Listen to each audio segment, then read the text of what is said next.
Good afternoon, everybody. I know we're getting in like day 4, what is this, of LSI, so it's getting a little bit long in the tooth. Everybody's had a lot of meetings, so it's getting a little bit tiring maybe, but we'll try to keep it interesting for everybody today and wake you all up after lunch. My name is Ilya Trakhtenberg. I'm a partner at L.E.K Consulting. Spend a lot of my time on helping medtech companies with their strategy issues and various other management consulting type problems, right? We'll be discussing a few topics today, but specifically innovation. I've had the pleasure of authoring a book recently. Actually, who's got the clicker? Is there right there? Ah, that helps. All right. I had the pleasure of authoring a book recently. It actually came out this week, so it kind of coincided quite effectively with LSI, which was nice. The book is about innovation, and we'll talk about some of the key insights as they apply to medtech specifically. I'm joined by a good friend and a pretty well-known individual in this industry, Paul. Let him say a few words about his own background, as I'm sure he'll do it better than me. Well, I've been around the block 45 years plus in the industry, 30 years previously as an operator running larger companies, including COO at Boston Scientific. Then a intermediate period of about a decade and a half as a venture capitalist, which I still do 40% of the time.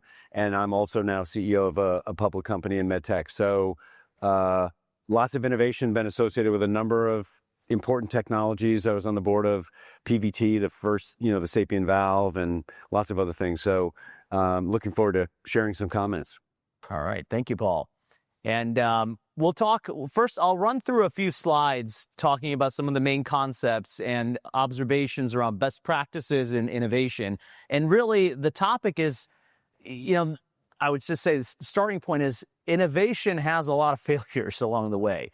And the way we think about it, my team at L.E.K, is that you have to think about the innovation journey and how you can retire risk at every step of that journey.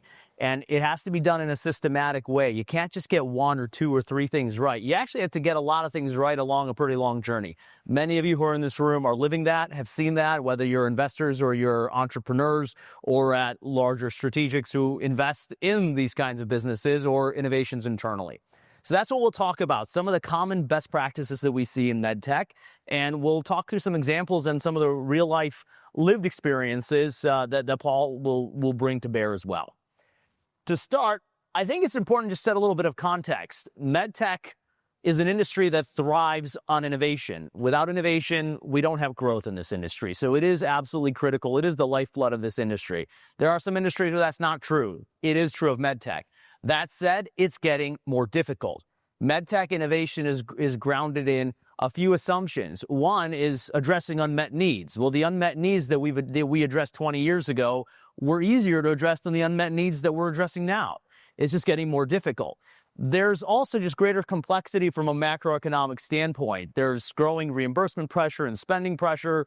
There are increasingly more sophisticated, discerning customers that also have more negotiating leverage and focus more on economics than there used to be. So the threshold for value has risen in the last decade, relatively speaking, and that puts a lot of pressure on medtechs to continue to innovate, but keep that in mind.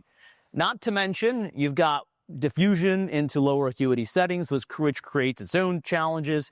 And by the way, the products themselves are getting more complicated. You've got the use of enabling technologies much more broadly. You're wrapping together digital products with physical products. There's a lot going on. The bottom line is that innovation is getting more challenging. And the other thing that I think is really worth noting that sets this up is that the rewards for innovation have not been uniform. You see significant variation in the results. Now, you can measure in different ways. We've got a couple of measurements that are more financially oriented. When you look at the market cap performance of the entire medtech industry over the last decade, 60% of the value that was created in the market came from 5 companies. If you look at it over the last 5 years, 80% of value was created from those same 5 companies. That's kind of crazy if you think about the level of concentration, and a lot of this is obviously from innovation. So something is going on here where some companies are benefiting disproportionately from what they're able to do to drive value from the innovations that they have been generating. A lot of us in this room and a lot of this conference represent the startup ecosystem. The same is true in the startup world. And we've got a few data points here, but I think basically what we're looking at is bottom versus top quartile fundraising at different stages, right, to adjust for risk. And you see, as one would expect, pretty wide variety. On average, the top quartile startups are getting 2.5 times as much funding. That's a pretty big difference. And it makes a huge difference because you're also more likely to then be successful the next round, and it compounds, if you will. So success tends to compound, and so does failure. And that's why it's important to be thoughtful about this, because it creates what in economics, for those of you who enjoyed that study back in the day perhaps, talk about path dependency, where what you do now affects your options and where you'll end up down the road. So one of the concepts that I wanted to bring up too is that a lot of organizations, especially the larger ones, end up in what I like to call the doom loop of innovation. And basically, when you have poor results coming out of your innovation engine, you have a hard time investing a lot into it. And guess what happens? Well, when you don't invest sufficiently, you don't resource it properly, then you don't end up getting good results, and it becomes a vicious cycle. The opposite is true when you create a virtuous cycle. So how do you do that? The other thing that I'll just note is in our industry, it's becoming that much more important to figure this out. It's getting harder to innovate, as we talked about, and it's going to be that much more important for us to create best practices and follow best practices around innovation. The book that we have, Predictable Winners, cute name, hopefully you guys like it. It basically presents a framework that, consultants love frameworks, that's a little bit different. And one of the things I'll just note is there's a million books on innovation. So why is this one different? Why are these concepts different? You're going to find lots of literature about product market fit, about specific things that you have to get right. Our argument, and this is just it's supposed to be practical. You actually have to get a lot of things right, as I mentioned at the outset, and you can't just think about getting 1 or 2 right. That's necessary, but it is not sufficient. So what do you need to do? You need to think about it as an innovation journey, and that at each step, you're retiring the risk that you're facing across the journey. We break it into 5 chunks. One isn't really part of the innovation journey, it's the foundation. You need to configure the organization for success. This varies for startups versus large organizations, but there are many common themes around mindset of leaders and also the kind of empowerment and culture you create for the organization to tolerate risk appropriately and have fiscal responsibility and real discipline that is quite critical for success. So that's kind of the configuring for success and thinking about it in a systematic way. There are 4 steps in the journey that we'll talk about, and there's best practices in each of them. The first is around concept development. How do you figure out which concepts are worth it? And in medtech, we often run into the fact that, well, this isn't like a B2C digital business for most of us, where we can immediately test and get the results, right? And that's, we have to go do trials and figure out, is this going to work or not? But there are early signals and ways of getting feedback that can help you discern whether something you're pursuing is meaningful enough and will create an opportunity where people are actually willing to pay for it and it'll get adopted. The second stage is around what we call forecasting revenue. It's kind of a funny one that seems really specific for most people, but it's actually intentional, because if you think about it, if you try to build a revenue forecast for your product or whatever you're developing, you need to know an awful lot and have some pretty good confidence around some important assumptions. What's the opportunity that you're chasing? What is your TAM? People will talk about, right? But TAM's actually the wrong thing to think about. It's the serviceable addressable market that really matters. But then there's also the competition. What's going to happen there? What about pricing? How do you think about pricing? I didn't talk about it, but we'll talk about kind of customer targeting and segmentation, like who do you go after in what order? All of these things build up assumptions that yield a revenue forecast. So if you actually put together a revenue forecast diligently enough, you get answers to a lot of critical things that any business needs to know. And by the way, the only way you're going to get funding if you're a startup from a sophisticated investor, if you've done your homework and done it rigorously enough. So that's kind of the middle chunk. My favorite is the commercial success piece. This is the launch bit. MedTech as an industry has work to do on this front, in my opinion. But basically, the idea is that you need some launch excellence principles. We often assume that, yeah, get the product to be good and then people will just buy it. That's not what happens, as I think many of us through lived experiences can attest to. Sure, Paul, you'll have comments on that one. But that's what this one is about. There's actually a lot of things where people get a good product, but then it never meets its full potential for a whole host of reasons. And that execution, the assumption that, yeah, the execution of the launch isn't that hard, it's not a good assumption because there's oftentimes just really simple things that people miss from the outset. The last piece, we won't spend as much time talking about today, but it's about how do you actually convert whatever innovation you've created into an enduring franchise, not a one-hit wonder.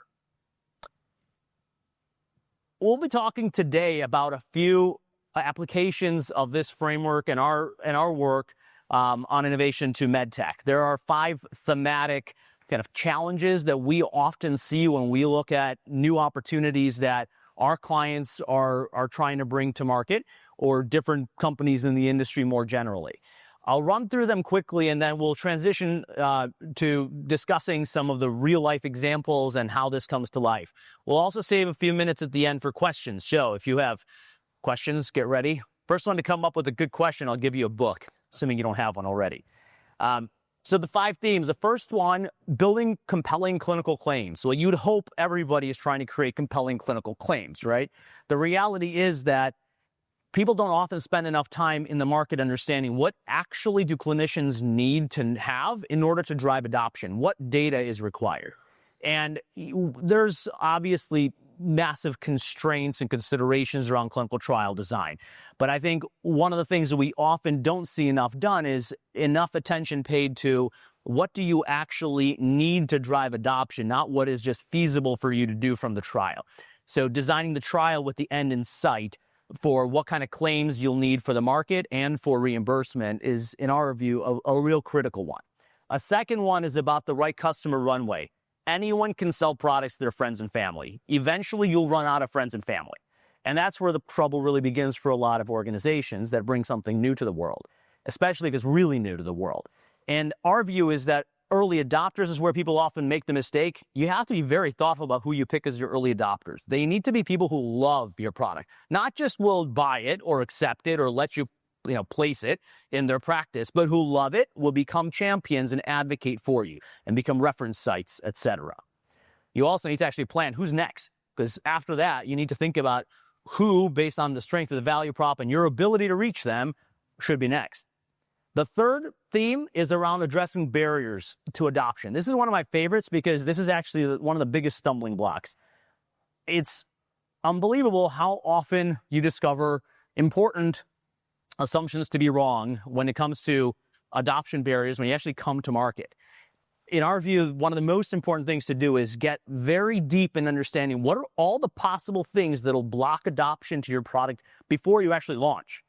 And in that situation, you can do some work to actually figure out which ones matter most and what can you do to mitigate that in order to remove those barriers proactively.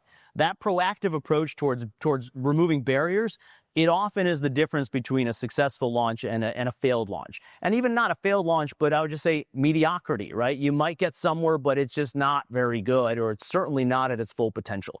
Call it the self-actualization part of launches. The fourth, this is a fun one. It's not always super relevant. It depends on the market you're entering, but predicting competitive moves. People don't spend that much time, frankly, thinking about it. The best way to actually do it is what we call wargaming. Some of you may have experienced that, but pretending you're the other players in the market. And the reason this matters is I like to think of it as like you're playing chess by yourself. I don't know if those of you who have ever played chess, if you try playing chess by yourself, you will, no matter how objective you are, you'll kind of play towards like, oh, I kind of like what white's doing or what black is doing. I'm going to play to it because I really want to make that move. That's what you end up doing. You become too optimistic. And when you actually pretend to be the enemy, if you will, or your competition, you end up realizing that, well, if there's other people just like you whose jobs depend on ensuring that they make sure they're successful and that you're not. So what would you do if you were in their shoes? you often realize that there's actually not that many rational responses, but you also broaden your horizons around what could be done. And by the way, what should we do to prevent that from happening or prevent that from being a stumbling block for us? Last but not least is preparing for launch. A lot of companies don't spend very much time thinking about launch planning. That's often a mistake. You need to have a well-developed plan, but there's also a lot of things that have to be put in place. You need to have thought through a few things in particular. I mean, one, the right team. That seems obvious, but often that's actually a miss, especially on the commercial side. What do you actually need to sell whatever it is that you're selling? But there's also other things around like metrics that are very tied to the sales portion of it. There's also other considerations that people don't often think about, like sales enablement tools. If you think about it, people tend to overinvest in sales reps, but underinvest in sales enablement tools. Well, if you can make every single rep that much more productive because you invested in the tools to make each one of them successful, think about the ROI versus adding that one more rep that you could have done. So there's interesting trade-offs that people don't usually think about. Those are the key themes that we'll talk about, and I want to transition over to some questions for Paul. All right, I know that was really fast, by the way, so, bear with me. Paul, I would love, first and foremost, to get your reactions and for me to stop talking. What do you think about some of these barriers that we just talked about that we've observed? Well, the barriers are real. As an investor, I can tell you, we see business models every day with a TAM/serviceable, addressable market I've not seen a market in the last 10 years that isn't multi-billion. And we know, okay, step back, how many medtech markets actually have manifested into a multi-billion-dollar layer or level. So we know that now some of that is just to try to raise money, but the underlying optimism about ultimate demand for technology greatly exceeds reality most of the time. So if you just start with how large is the opportunity and how likely is it that a franchise of $100, $200, $500 million is going to be built, it's extremely hard to do. So the first concept about a barrier, you think about forecasting, or you think about modeling that market, really you have to go extremely deep. And to your point about playing chess against yourself, which is something I can assure you I've never done, you ultimately look at it and say, you know what? You have to really challenge your assumptions. I think that's effectively what you're getting to. You have to really challenge those assumptions and say, I feel good that I could convince maybe half of every physician that I meet that they should like this technology. But in reality, that's potentially not going to happen. You talk about competitive response. The competitive response will inevitably be much more vigorous than you anticipated, because those people live for their franchise, they live for their territory value. They're going to do everything in their power to prevent you from succeeding. And one of the reasons as an investor that we look at launch stage as the highest risk phase for an investment, not regulatory, not clinical, launch phase, because that's the first time when actually people are working to make you fail. And if it's a competitive sector, there might be 2 or 4 or 5 companies working to try to lay landmines in front of you, to try to counterclaim everything you do, to countersell.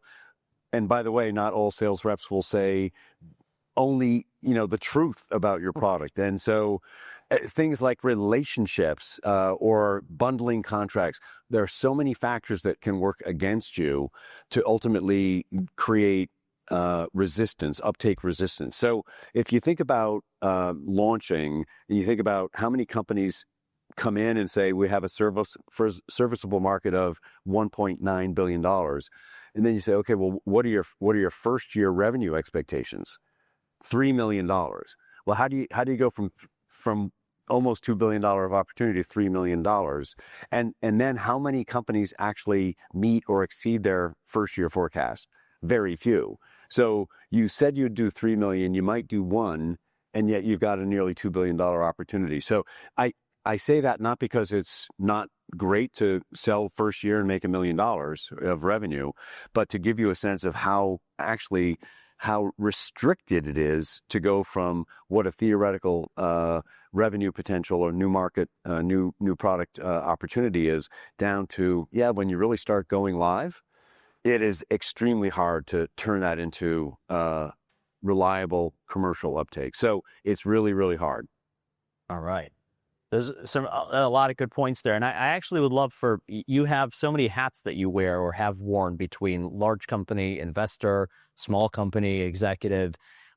Let's put the investor hat on for a moment. As you think about the startups that you've looked at over the years or invested in, how do you think about, what role does how they've planned to overcome or address some of these challenges play in the way that you think about your investing? The role is, it's vital, right? So I know a lot about various markets, but I'm doing that at the 1 inch deep level. And so when you sit with an entrepreneur to listen to their value proposition, listen to their thesis about why this product is going to fill a need, and then the ultimate pathway to risk reduction, as you've described, how much money they want to raise, and ultimately how that capital is going to be deployed in either the development or the clinical regulatory go-to-market phases. It all comes down to that person's literally individual knowledge of the space. And so I can ask you a lot of questions, by the way. I can ask you questions for the whole day. But if you can't answer my questions, and I'm just learning about this for like the first 15 minutes. Nice to meet you. I'm at table 59. And we have, from 2 to 2:15 to get to know what you're working on. If I can ask you questions in that first 15 minutes that you don't have the answer to, and you're committing your whole career, right, to the creation of this company, and you want me to potentially write you millions of dollars worth of checks, it's not a really good start. So when you think about that individual leading that process, leading the conceptualization of the company, the identification of the need, the validation of that need with physician after physician or buyer after buyer, user after user, contemplating where's the money going to come from, what are the reimbursement pathways, what evidence do you need to develop when you're going through that clinical process to prove that your solution is better than something else and worth the price that you want to ask for. Like, if you haven't thought through many of those things, then it's kind of a non-starter, because we need to know where this company is going, and you have to have a sense for where you're taking it right from the start. Oh, that's very helpful.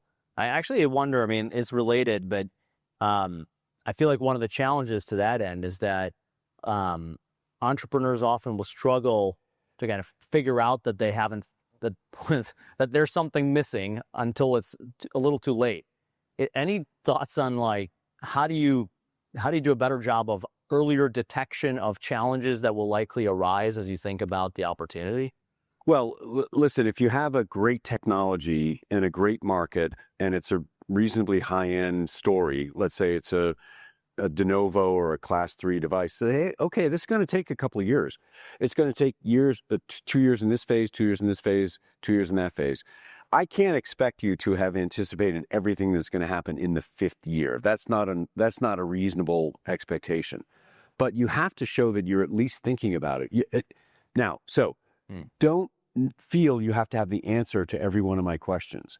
But if in the first 15 minutes, bless you, I can ask you a question that you haven't anticipated. Okay, I only give 2. Bless you. If you haven't even thought of the question, now you're not doing your job, right? You're committing, again, your time, your career to this opportunity. You need to at least demonstrate that you have thought about all of those pitfalls, and you're at least beginning to form a thesis about how we're going to solve for that, why, when we get there, even though we have to take a couple of years of risk and maybe burn $5 million to get there, why, when we get there, even though we don't have the answer today, would it be reasonable to assume that we will be able to get to an answer and that it's not a killer for the company? That's the way you have to think about it, even though it's not reasonable for us to expect, we as investors, that you will have all those answers today. And by the way, if you tell me you have the answer to that, and it's also reasonable for me to say, you know what, actually you couldn't possibly know the answer to that today. Don't overstretch. Don't reach to a point where you think, okay, I'm gonna tell all my investors we got this all figured out.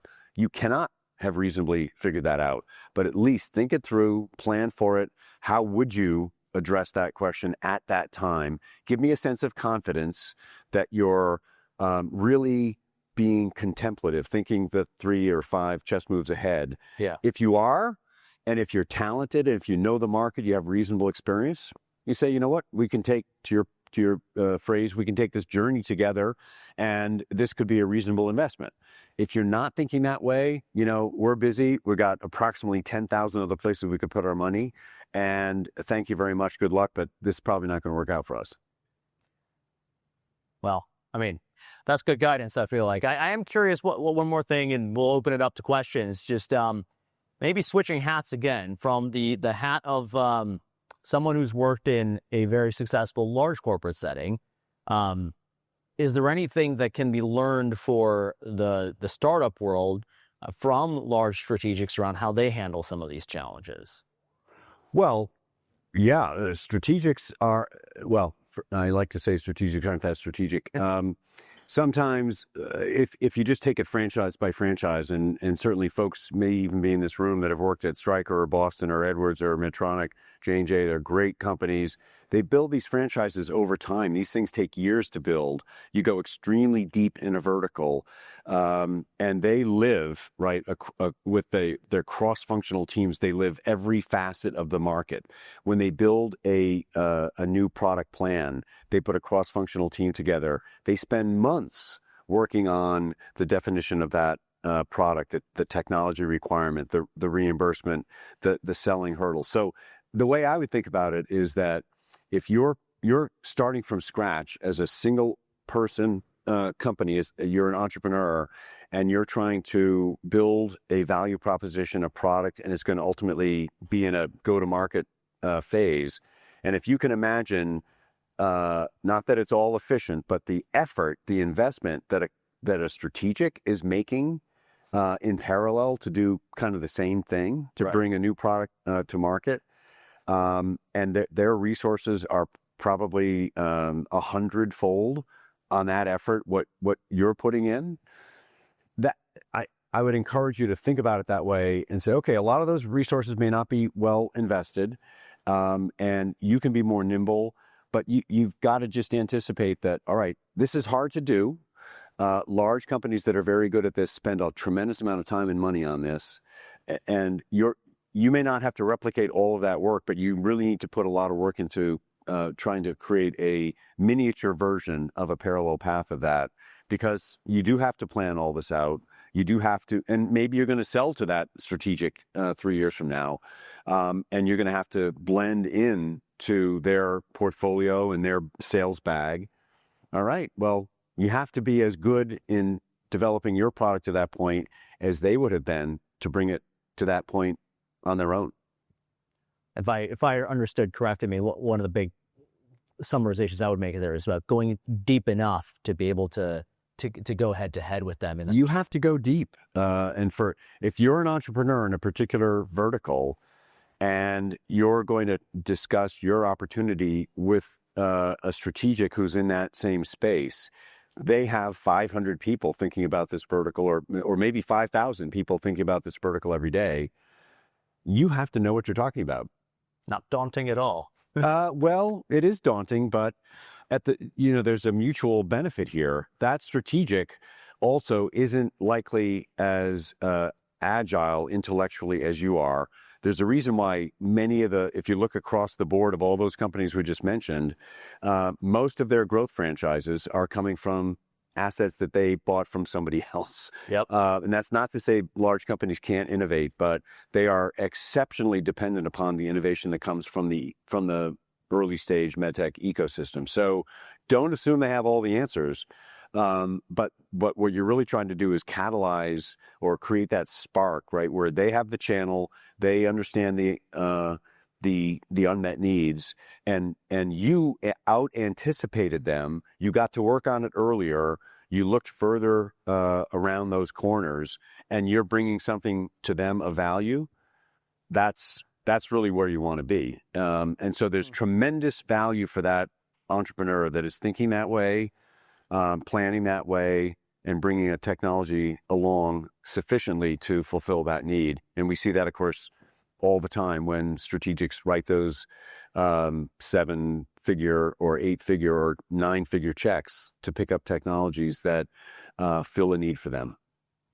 Thank you, Paul. I want to make sure we have a little bit of time for questions. So if you have questions, please come up to the mic, just because they're recording and we were told that you can't be heard very well. Just to the mic, please. Use the mic. Yes. Could you talk a little bit about managing innovation when the innovation changes the practice of medicine? Maybe it takes a procedure out of a specialist to a generalist, or from a hospital to an ASC. And, because you're not just worrying about adoption, you're getting resistance from the other side as well. Yeah. Well, it happens all the time. And yet I think within that disruption lies the greatest value creation. Because if you just think about the ability to change something fundamentally, that creates new market value that is hard to beat. You look at pick any really company, pick any new innovation that's come along. My first real business opportunity was working on the first angioplasty system in the world, right? First interventional cardiology application ever, where prior to that, there was no such thing as an interventional cardiologist. There was an angiographer, so cardiologists could only take pictures of coronary arteries, and then there was a surgeon. So, okay, how long was it before surgeons put up resistance, right? There's cardiologists, they're just clinical physicians. They don't really do anything, with all respect. And now here we are, whatever it is, 40 years later, and the interventional cardiovascular world is probably the preeminent space, and has been for decades, kind of the tip of the arrow of med tech, right? The most innovation, the most capital intensity, the fastest moving markets, it's fantastic. So resistance is there, but the greatest potential value creation is in breaking that model and bringing something somewhere else. My most recent company is going after a market, for instance, that I've never been engaged in for benign thyroid nodules. There are 250,000 patients diagnosed with benign thyroid disease every year. There's really no intervention for them. 100,000 go into watchful waiting. 150,000 have thyroidectomies every year. And so this innovation is intended to allow all 150,000 of those patients to stay out of the operating room and go into a less invasive alternative. Some of those surgeons, now, first of all, those surgeons would love to offer an alternative to those patients, but not all surgeons are skilled in ultrasound-guided percutaneous therapies. So some of those surgeons are going to have to give up patients and maybe send them to an interventional radiologist to have that procedure done. Or some of those surgeons may change their practice and say, I know all of my patients want to avoid a thyroidectomy for a benign condition. Do I need to acquire skills? And can I look down the road 3 years and say that, 60% of my volume will be done in an ASC on a patient under light sedation, who will preserve all of their thyroid function, and only a small percent of my surgical activity will actually be in thyroid removal. So disruption to me is a bigger barrier, but it also creates the greatest potential for new energy in a market. And you can say that about TAVR, right? You can say that about so many spaces that we look around and say, actually, this wasn't done this way 5 years ago, and it has created a multi-billion-dollar category.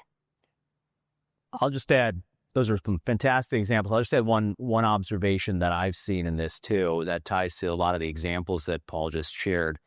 You really need to understand the incentives of the different parties at play, and you need to identify who is it that will pull. Because if you can't find someone who's actually going to champion it, you're going to have a really hard time. So it is feasible, but you need to understand that. And I would say more now than ever, follow the money. And I hate to say that because physicians generally do care first and foremost about their patients. But the practice of medicine has become much tougher. And if you introduce a new therapy that has a lot of value for patients, but doesn't fit well in workflow, doesn't fit well in reimbursement, categories, the money in many ways is more important today than the differential clinical outcomes. Another question?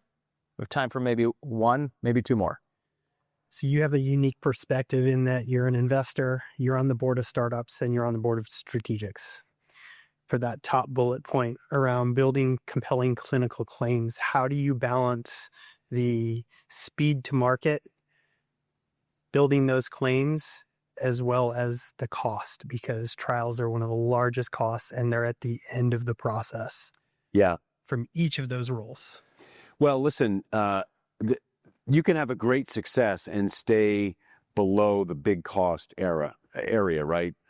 So you can build a successful medtech company that doesn't change the practice of medicine. I think it's really important that everybody understand there's a pyramid here, and a lot of the important products that come along and just improve on efficiency or other things.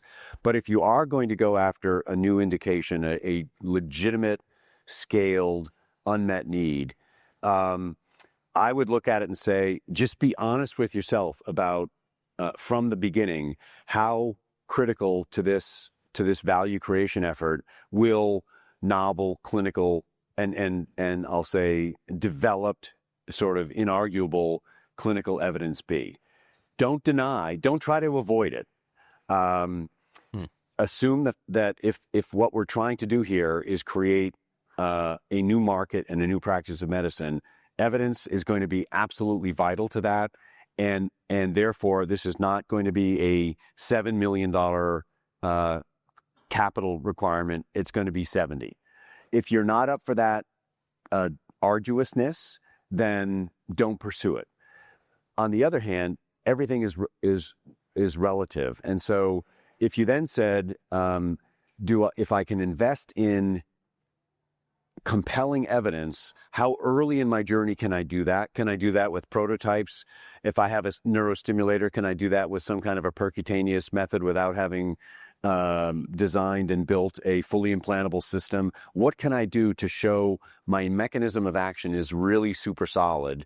And if I build out the rest of the system, we'll get there, but we'll put off the building out of the rest of the system for the next phase of development in the definitive clinicals, but do as much as possible to demonstrate that the clinical mechanism you're trying to prove is demonstrable, and that if you do it in this manner on the cheap, then you can raise the next round of capital and build out the rest of the system and do it definitively. So some of the most recent example would be one of my second most recent investment in a company called Lunaire, which is going after obstructive sleep apnea with a novel mechanism of action as an alternative to hypoglossal nerve stimulation, an alternative to Inspire. Say, okay, well, we have a way to demonstrate that our stimulation will work if we use this kind of patient population. We can do it percutaneously in a certain setting. And that's really, if we can show that, then we know we can generate an implant to do that. So let's show we can do that. And this was devised by Howard Levin and Mark Gelfand, who created renal denervation and multiple other novel physiologic mechanisms. And if you just kind of show that will work, all right, now we still have to build a company, we still have to build a technology platform, but we've demonstrated that if you tickle this nerve, this physiologic response will occur. You do that every time. Like, okay, well, what does that mean to the treatment of the unaddressed sleep apnea population? Now that draws tremendous financial interest and will draw tremendous strategic interest. And you can do it on the first few $1 million, not on 100. So think about compressing time, reducing risk, and demonstrating the central element of your thesis with as little capital as possible. All right. That was actually perfect timing. We literally ran out of time immediately when you stopped. So thank you, everybody, for your time today. Thank you, Paul. Congratulations on the book. Thank you.